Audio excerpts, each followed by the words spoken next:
billion-dollar startups early. This is powered by Angeles Investors, so special thanks to Angeles, where I'm privileged to be and serve as a CEO, and special thanks to our sponsors. They help power that, as well as our world-class members, approaching 700 nationally and internationally. And this is streamed live across YouTube, LinkedIn, and X. So we've a little bit of background, my background, senior tech executive. Over the last 15 years or so, I've been doing angel investing, averaging about seven-ish investments a year, and I've built up this portfolio of about 80 startups. And I've learned a lot investing in the 80, passing on some, and of those 80, I've got three that are unicorns, 10 over 100 million in valuation, and about 12 or 13 that have died or in a nicer way have sunset. And I learned just as much from the ones that are no longer with us than some of the successful ones.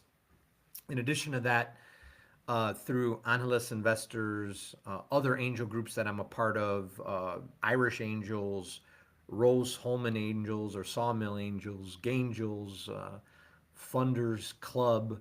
I'm trying to think if there's any others. There might be a couple others that I'm a part of. I get to see lots and lots of deals, right? And that's sharp. It's given me some repetitions and also sharpened how I look at startups.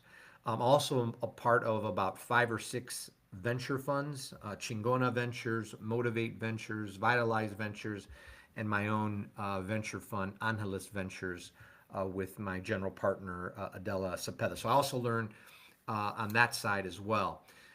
One of the we're going to talk more about this, but I have a little acronym to that helps me think about unicorn startups and how do I find them and what things should I look at, and it's called time. We're going to talk more about that. But first, so we have this thing called a unicorn, and this is the physical unicorn with the bling bling around its necklace, and just to level set everyone, a unicorn is a startup that's reached $1 billion in valuation. And for those who are out there, on X, YouTube, LinkedIn, I have a question. So, and you can maybe type it in. How many unicorns are out there?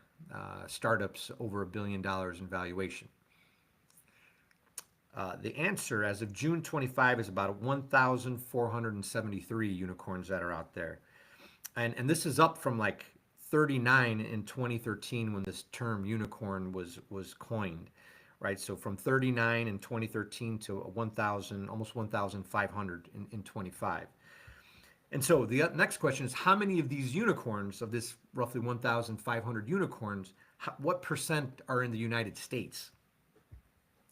And the answer is about 51.4% of these unicorns, these startups that reached $1 billion, are in the United States. So the United States is a powerhouse of startups, powerhouse of innovation, this powerhouse of venture. Now, here's an interesting one. So in 2024, how many of these startups are AI focused, right? So big boom in AI, what percent or how many of them are AI focused? So 44% of all these of unicorns in 2024 were AI focused. So obviously big push in AI, a lot of things going on in AI. And then if you look at the total valuation of all these unicorns, about 5 trillion, 5.2 trillion. And just some of the top investors in unicorns: Tiger Global, Sequoia, A16Z or Andreessen Horowitz, SV Angel, Kleiner Perkins, Excel, and several others, but those are some of the main ones. So that's a little bit a background on unicorns, right? Now the question was, how do you find them? What's the ways you find them? And you saw those venture firms. That's a good place to start. They see a lot of them. But I mentioned angel groups. Those are a great place. Several of those angel groups have multiple unicorns underneath them.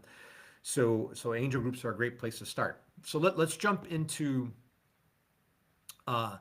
this acronym that I call TIME, right? And so each of the letters in TIME gives me something to think about and remember to help me as I look at startups. how, what should I evaluate and look at them to see if they're a unicorn or not. So the T is team, terms, TAM, and traction. We'll talk more about that. The I is investors or co-investors. The M is the moat or their business model. And E is the energy and excitement. So we'll talk a little bit about that, but I call it time. Okay, so let me make sure. Yeah. Okay, so the first T is the team, right? And so having seen thousands of startups a year, me and my team, and investing in them and watch some of them grow and some of them not. There's different aspects of the team that I think are important, right? The first is just their expertise and competency in the area of the startup where the startup is. There's another angle of does this startup founder, is this the second or third or fourth startup that the founder's been on? There's some good pattern recognition there. Not all the time, but there's a good pattern recognition there. If the founder is more industry specific and they're building a technical product, how's the technical team? Sometimes I've seen there's the jury's out. There's a couple startups that are married couples. I've had pretty good success with a couple married couple startups, but there's a lot of firms and angels that will not touch married couples. So you also got to develop your own little thesis. But do they also have the innovation, the passion, and are they a good communicator? So these are just some of the things that I look at in the team. And I guess the one thing to say with I guess the team and the founder is that it's a little bit of endurance too, right? And one of the things I've seen in top founders, no matter if it's COVID, different shocks or whatever, they continue to innovate, pivot, and keep growing. So there's the team. The team is vital. And this company, Margin Edge, you can Google them right now. I've invested in them very early in multiple rounds. The founder, Bo Davis, this is like restaurant back-end technology to manage inventory and payments and give real-time data to restaurant owners. They've grown. You can Google them and find out more about them. But Bo, in addition, multiple startup founder, but also was in the restaurant business, so kind of knew the business as well. Excellent communicator, and he's done a good job. But you can Google them to find out more about Margin Edge. So that's the T in team. The next one is the terms. So when you make an investment, there's different vehicles you can make an investment on, especially in the startup arena. You can do convertible notes, you can do safe notes, you can invest in direct equity in these companies. But regardless of that, there's the valuation, right? And you'll see in San Francisco where there's all those AI unicorns, valuations are very high. Well, valuations are relative, right? But you want to look at a lot of time they look at revenue to valuation. You want to look at your ownership. What percent ownership are you going to get? Venture firms often strive for a certain percent of ownership when they're investing. There's things like liquidity preference. And the other thing I would say that in my experience and what I've invested, I typically invest in the seed stage. There's different stages of where you can invest: pre-seed, seed, Series A, Series B, Series C, and beyond. I'm talking more about the seed stage. Valuations are typically 5 million to 20 million ish in that area. But realizing that when you're investing in early stage startups, you ideally you're investing in a startup hoping to get 20, 30, 40, 50x type return on your money. So whatever valuation you're coming in, you got to look out and look at the performance and what they're projecting and modeling that out to see that you can get it. And this is when you invest in startups, right? It's a very high risk and high reward transaction.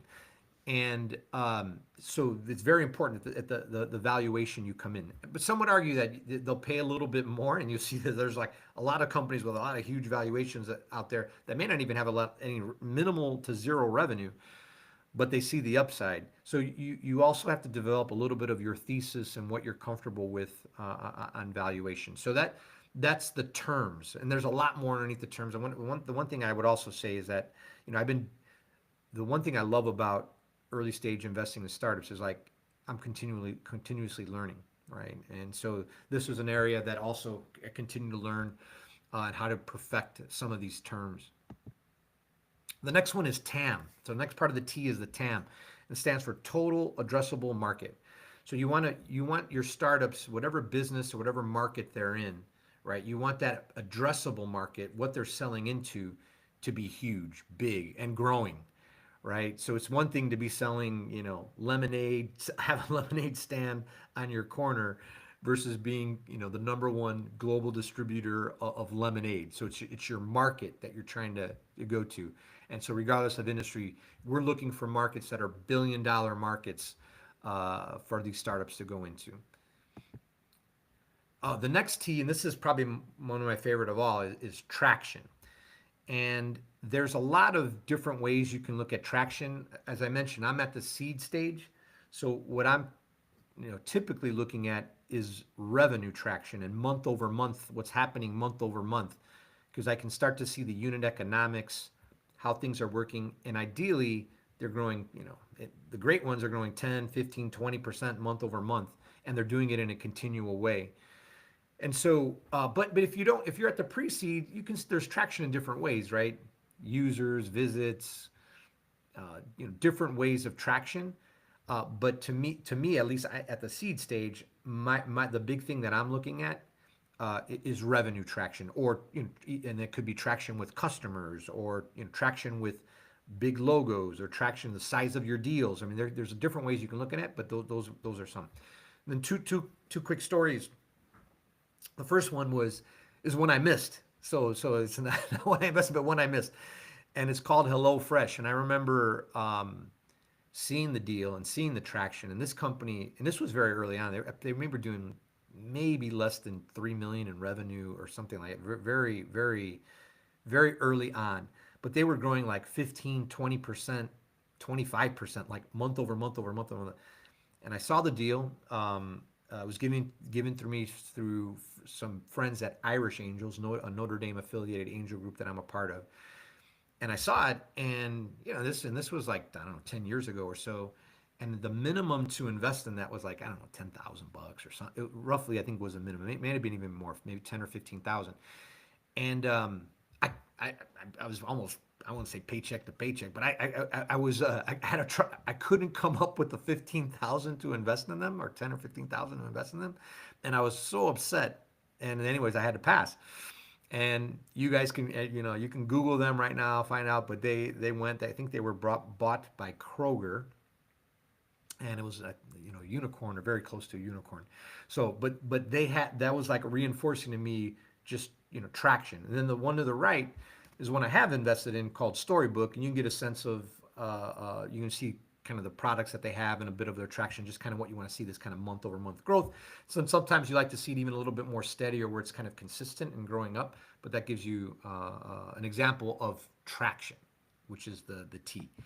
All right, so that wraps up the T's in time, right? So now we're on to the I, and the I is investors. I like to say, like, I want to see, like, I'm pretty smart. I know I've given you the background, but there's nothing better than seeing other smart people investing in it along with you, right? And so I want to know who also is co-investing in this thing. I want to chat with them, understand why they're investing. What do they see as risks? What do they see as the upside? What's their perception of all these different things that I'm talking about, of the founder, of the terms, of all that stuff. There's, what I've learned is, it's when things go south on deals, you want great co-investors along with you. And when things go great on deals, also you want great co-investors with you as well. And this is a networking game, and it's a relationship game. And so your investors are very important as you're looking for unicorns. And some of them help bring you unicorns to you, and hopefully you're also bringing unicorns to them. The M in time is moat. And so you look at startups and say, well, how defensible is their position? Is it easy to copy? Can somebody come in and wipe them out? Can a bigger player easily just do some tweaks and knock them out? And then also, just, is their business model relatively easy to understand. I think sometimes the more complex the business model, just the tougher it is to kind of get my arms around it and invest. And that, does this thing make sense to me? So so the barriers to entry, the moat, those are important. And so that's the M in time, what we look at. Um, the E is energy and excitement. Having seen thousands of startups, invested in startups, having startups fail or sunset, um, it is startups are extremely hard. They're mentally hard, physically hard. They are hard, and it's not. And there's never a dull moment. So before you invest, before I invest, I look at the founder and then say, hey, does this founder have the energy and excitement to go through all the ups, the downs, the ins and the outs, and are they really in and committed? Because it's it can be on average 5, 10 year journey. Do they love it? Do they have the passion? So that's something that I look for with startups. So that's the E in time. Okay, and then the other thing is time has two other things that I look at. The first is how the founders spend their time. And when we're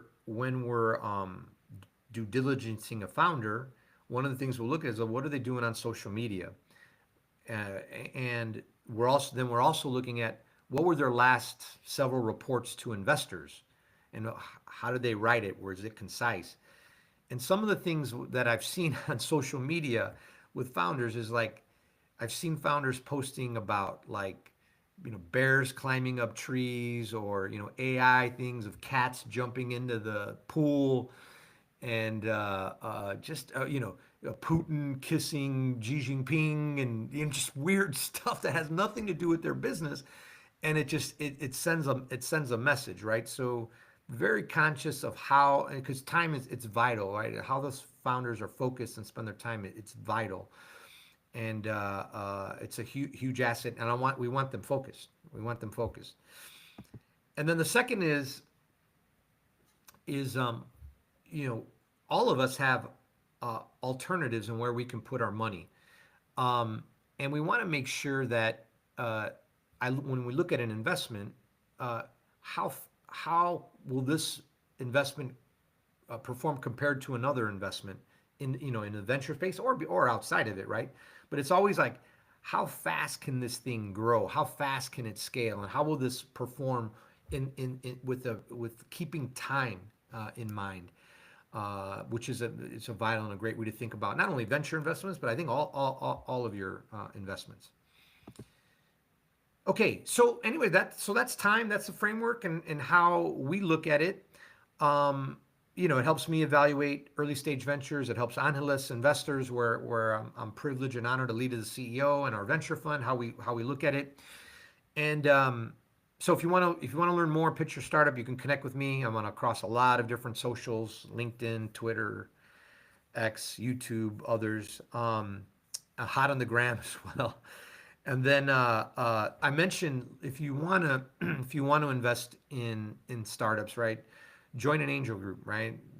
I do not recommend doing it alone. I won't do them alone anymore. So I do them all through angel groups. Analyst Investors is one. And there's plenty of other angel groups out there that you can use. Whether it's, and some have thesis, some have geography. So do your research. You can easily AI and get it. And then for those who want to join Analyst Investors, we're open to all. You can see Analyst Investors down there. We'd be honored to have you as a member. We have a major quarterly summit coming up in Chicago, August 21st and 22nd. Morningstar will be the sponsor for one of the evening receptions, and then PNC Bank will also be there. But that gives you a glimpse of the reception, some of the awards, the venue, the networking, all good stuff. So with that, I will answer questions from the audience.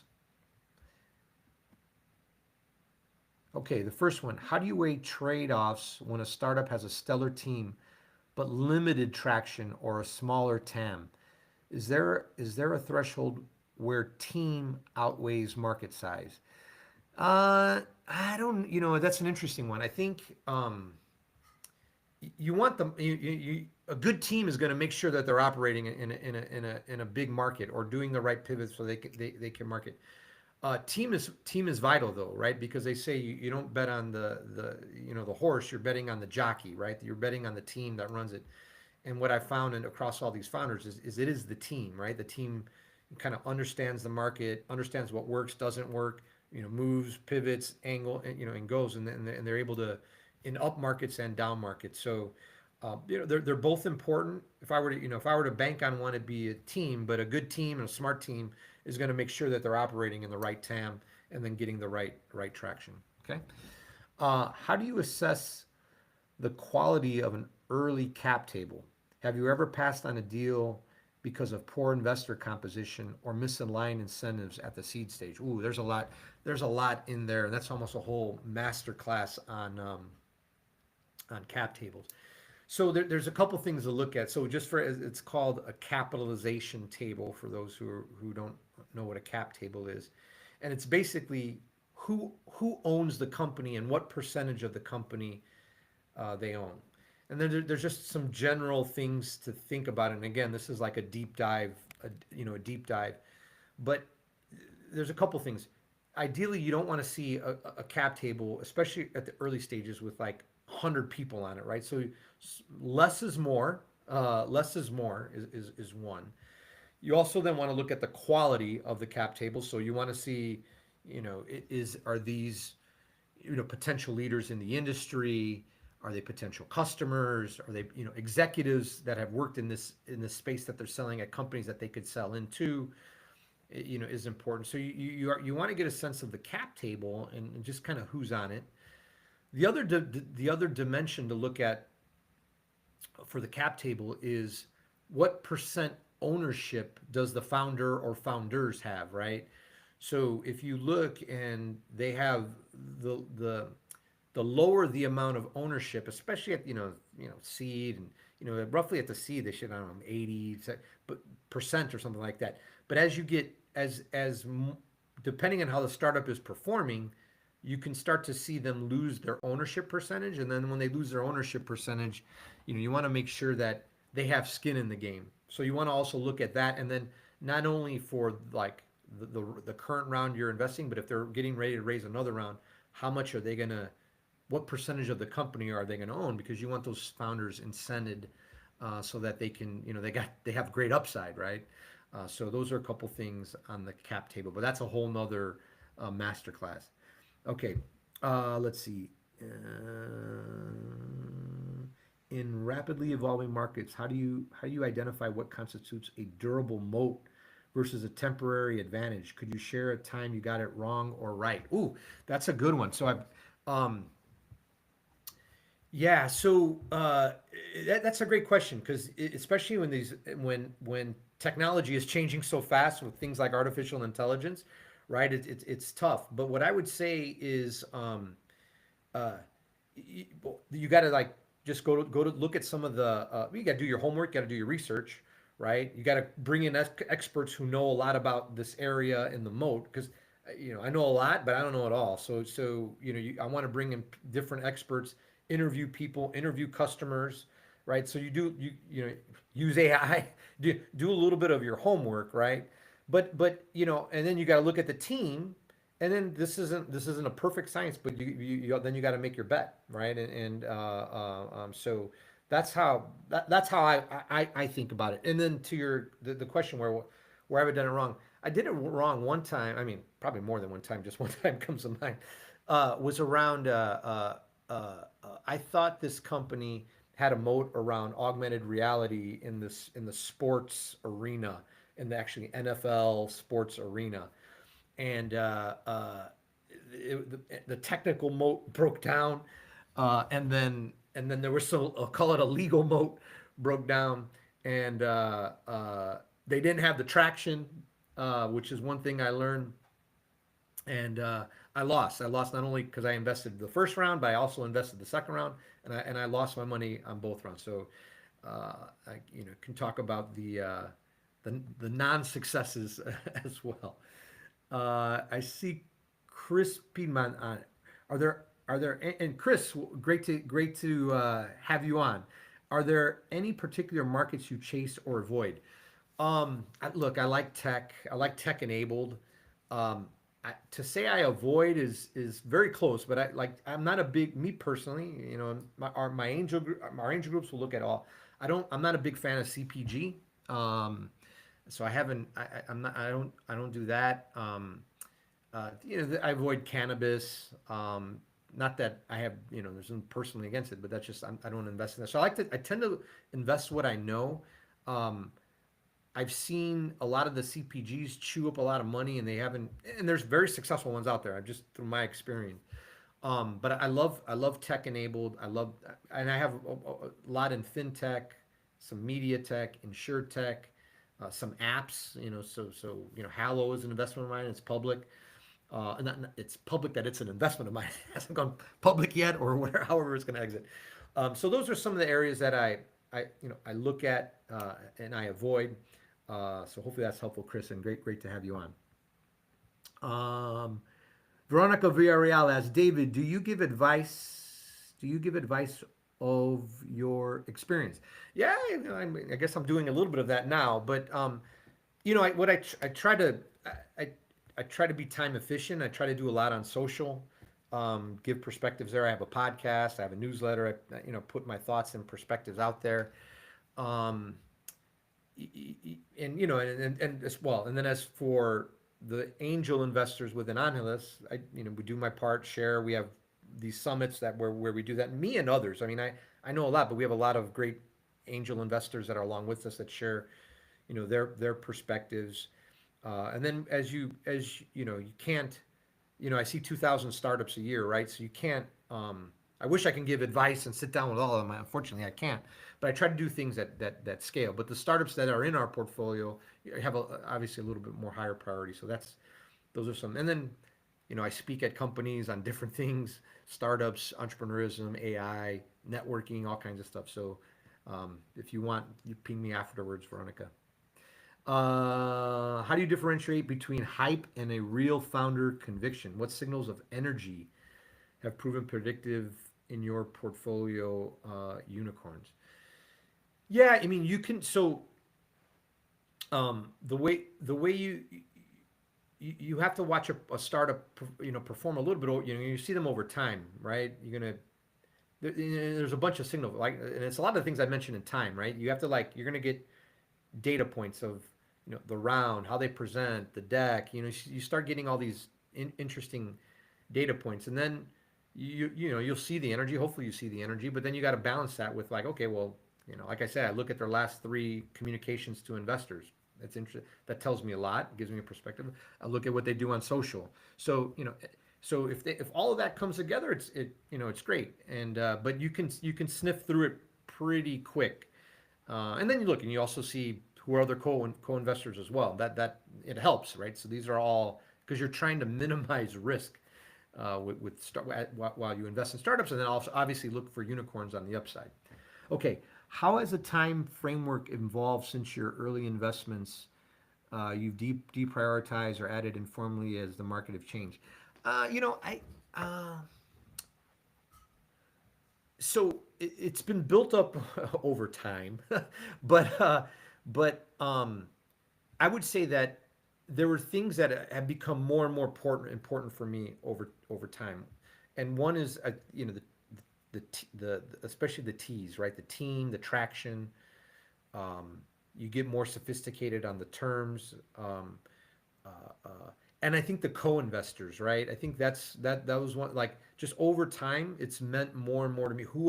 Who's leading for example, in our angel group, and every angel groups have different philosophies, different funds have different people, but at least we're in our angel group, we we don't lead. We want a lead investor to set the round. And in my past, I've seen various issues where there isn't a lead venture capital firm that's kind of leading the round, and when things go south, it goes south, and there's no adult venture capital firm in the room to steer the ship. Um, so that's been one. The traction has been one. I've been burned so many. Like I told you, I've invested in 80. I've had 13 or so that have that are no longer with us. And I'd say of those 13, probably 6 or 7 I invested when they weren't doing any revenue, and when they died, they were almost not doing any revenue either. So I learned, and I said, I, I'm gonna I'm gonna I want to see traction. Me personally, again, there's a lot of very successful investors that are investing, pre-product, pre revenue, uh, uh, um, and actually when you do that though, you're betting more on the founder, right, and the expertise of the founder and the market, and how they can execute. Okay, Carlos Cuccinelli says, "What's the name of the angel group again?" So mine is Angeles Investors. Uh, Through my alumni association at Rose Holman Institute of Technology, I'm a part of Rose Angels. Through my affiliation with Notre Dame, I got my MBA at Notre Dame. I'm part of Irish Angels. I'm a part of Gangels, based out of New York. And there's another one, Funders Club. Funders Club. It's more of an angel investing platform. Um, and so yeah, so those are some of the angel groups, but there's a lot more. For those, whether you're an alumni of a university. I think there's Harvard Angels, right? I'm not.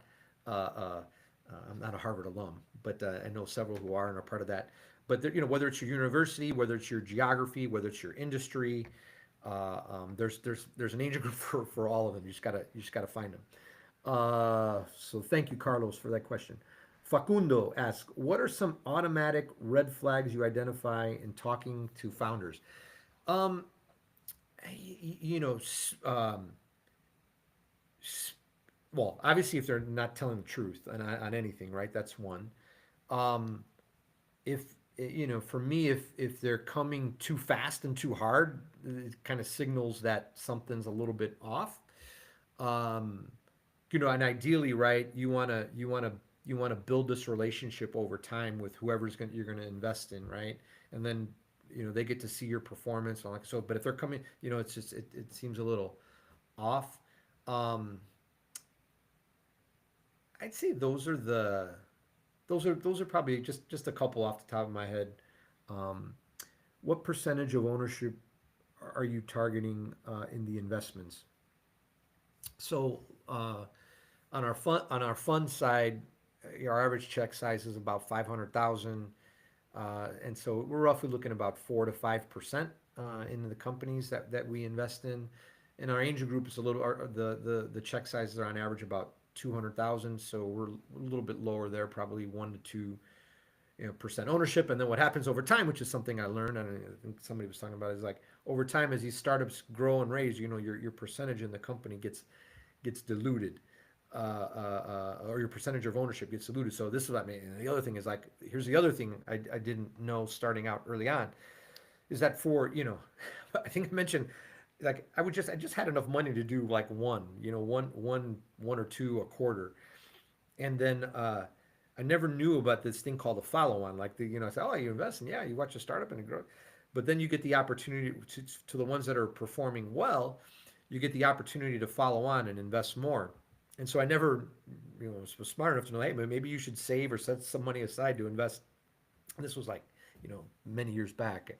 But yeah, so for the good ones, you want to make sure that you have some money and ready so you can follow on. I mean, you could imagine investing at, in Facebook at the pre-seed, and then I guess investing again at the seed round, and the Series A round, and the Series B round, and and just all the way. And I mean, heck, if you invested in all those different rounds, right, you'd be very well off, right? At least from an investing perspective. So, okay. Well, hey, everyone.